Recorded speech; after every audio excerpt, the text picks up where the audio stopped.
আসসালামু আলাইকুম ভিউয়ার্স, রেহেনা রান্নাঘরে আপনাদেরকে স্বাগতম। আশা করি দেশ ও প্রবাসে যায় যেখানে আছেন আল্লাহর রহমতে ভালো আছেন, সুস্থ আছেন। আজকে আমি আবার একটা দারুণ মজার রেসিপি নিয়ে চলে এসেছি। আজকে আমি চাল কুমড়ার ভাজি করে দেখাবো। আমি চাল কুমড়াটাকে পরিষ্কার করে ছিলে তারপরে ধুয়ে নিয়েছি। নেওয়ার পরে ভিতরের একটা যে বীজ আছে সে বীজটা ফেলে দিয়ে আমি এভাবে আপনার কুচি কুচি করে কেটে নিয়েছি। আমি এখানে দিয়ে দেব হলুদের গুঁড়া 1 চামচ, লবণ 1 চামচ। আমি এবার এটাকে ভালো করে হাত দিয়ে মাখিয়ে নেব। আমি এটাকে ভালো করে মাখিয়ে নিয়ে আমি ফিরে আসছি।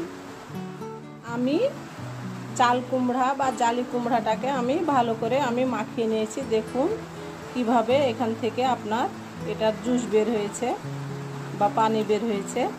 আমি এবার 10 থেকে 12 মিনিট ঢাকনা দিয়ে ঢেকে এটাকে রেস্টে রেখে দেব। 10-12 মিনিট পরে আমি ফিরে আসলাম। দেখুন আমার কুমড়া থেকে কিভাবে কুমড়ার জুস বা পানিটা বের হয়ে গেছে।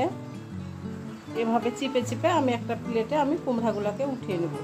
এটা অবশ্যই এভাবে 10-12 মিনিট আপনাকে লবণ আর হলুদের গুঁড়া দিয়ে মাখিয়ে রেখে 10-12 মিনিট পরে এভাবে আপনাকে উঠিয়ে নিতে হবে, নইলে ভাজিটা ঝরঝরে হবে না।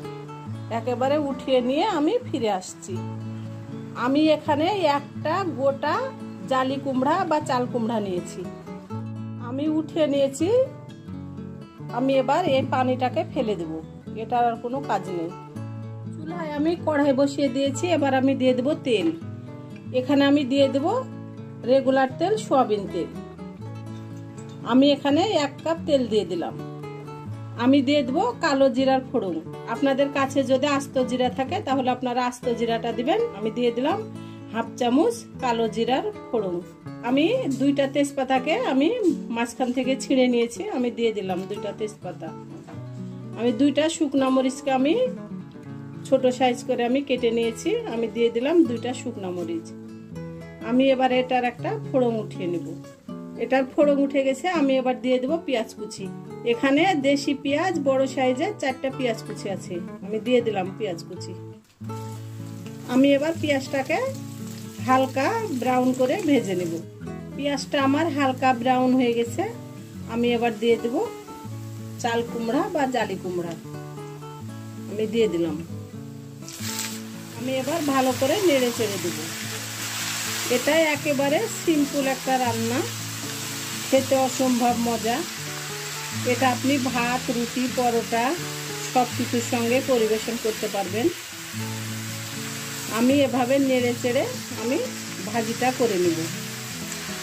আমি দিয়ে দেব 5টা কাঁচামরিচ। আমি কাঁচামরিচগুলোকে মাঝখান থেকে ফেড়ে নিয়েছি, আমি দিয়ে দিলাম। চুলার আগুনটা মিডিয়াম টু লো এর মাঝামাঝি রেখে আপনাকে ভাজিটা করে নিতে হবে। চুলার আগুনটা হাই করা যাবে না।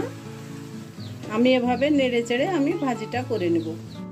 আমি দিয়ে দেব সামান্য লবণ। আমরা যেহেতু লবণ দিয়ে মেখে রেখেছিলাম, লবণটা অবশ্যই চেক করে দিতে হবে।